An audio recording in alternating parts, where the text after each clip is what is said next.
എല്ലാവർക്കും നമസ്കാരം. നമ്മുടെ പുതിയൊരു വീഡിയോയിലേക്ക് എല്ലാവർക്കും സ്വാഗതം. ഇന്ന് നമ്മൾ ഡിസ്കസ് ചെയ്യാൻ പോകുന്നത് എന്താണ് ഹെമറ്റോളജി. ഹെമറ്റോളജി എന്ന് പറഞ്ഞാൽ ബ്ലഡിനെ പറ്റിയിട്ടുള്ള ഒരു പഠനത്തെയാണ് നമ്മൾ ഹെമറ്റോളജി എന്ന് പറയുന്നത്. അപ്പൊ എന്താണ് ബ്ലഡ് എന്ന് ചോദിച്ചു കഴിഞ്ഞാൽ ബ്ലഡിനെ നമുക്ക് മെയിൻ ആയിട്ട് രണ്ടായിട്ട് ക്ലാസിഫൈ ചെയ്യാം. ഫ്ലൂയിഡ് പാർട്ടും ഉണ്ട്, സോളിഡ് പാർട്ടും ഉണ്ട്. ഫ്ലൂയിഡ് പാർട്ടാണ് നമ്മുടെ പ്ലാസ്മ, സിറം, ഇതൊക്കെയാണ് ഫ്ലൂയിഡ് പാർട്ടും. സോളിഡ് പാർട്ടാണ് സെല്ലുലാർ എലമെന്റ്സ്. അപ്പൊ ഇനി നമുക്ക് സെല്ലുലാർ എലമെന്റ്സ് എന്തൊക്കെയാണെന്ന് നോക്കാം. അതാണ് എറിത്രോസൈറ്റ്, ത്രോംബോസൈറ്റ്, ഗ്ലൂക്കോസൈറ്റ്.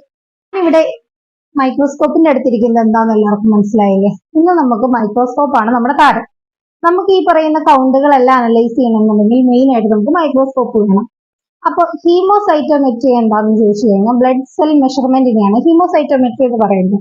അതിനകത്ത് ഉൾപ്പെടുന്നതാണ് total leucocyte count, differential count, അങ്ങനെ എല്ലാ കൗണ്ടുകളും നമ്മൾ മെയിൻ ആയിട്ട് യൂസ് ചെയ്യുന്ന ഇൻസ്ട്രുമെന്റ് ആണ് മൈക്രോസ്കോപ്പ്.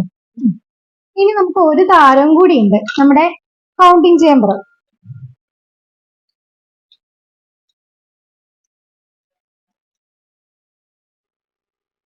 ഇതാണ് നമ്മുടെ എംബ്രോയ്ഡ് ന്യൂബാർ കൗണ്ടിങ് ചേമ്പർ, പ്ലസ് അതിനൊരു കുഞ്ഞു കവർ സ്ലിപ്പ്.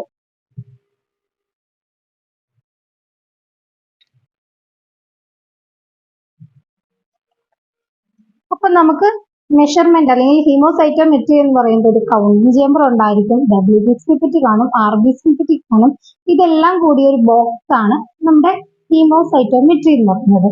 നമുക്ക് ഇപ്പൊ റണ്ണിങ് ലാബുകളിൽ മൗത്ത് പിപ്പറ്റിംഗ് നമ്മൾ അവോയ്ഡ് ചെയ്തുകൊണ്ട് തന്നെ RBC പിപ്പറ്റും WBC പിപ്പറ്റും നമ്മൾ യൂഷ്വലി യൂസ് ചെയ്യുന്നില്ല. നമ്മൾ ബൾക്ക് ഡയലൂഷൻ മെത്തേഡാണ് യൂസ് ചെയ്യുന്നത്. അതുകൊണ്ട് തന്നെ നമ്മൾ അത് രണ്ടും ഇപ്പൊ കോമൺ എനിക്ക് കാണിച്ചു തരാൻ പറ്റത്തില്ല. ഞാൻ അതിന്റെ ഫോട്ടോ താഴെ കൊടുക്കാം. നമുക്കിപ്പോ കൗണ്ടിങ് ചേമ്പർ വെച്ചിട്ട് കൗണ്ടുകൾ എങ്ങനെയാ ചെയ്യുന്നത് നോക്കാം. അപ്പോൾ കൗണ്ടുകൾ കൂടി നിങ്ങൾക്ക് ഈ വീഡിയോയിൽ പറഞ്ഞാൽ മൊത്തത്തിൽ ബോറടിച്ചു പോകും. അപ്പൊ നമുക്ക് കൗണ്ടുകൾ അടുത്തൊരു വീഡിയോ ആയിട്ട് ഞാൻ വീണ്ടും വരാം.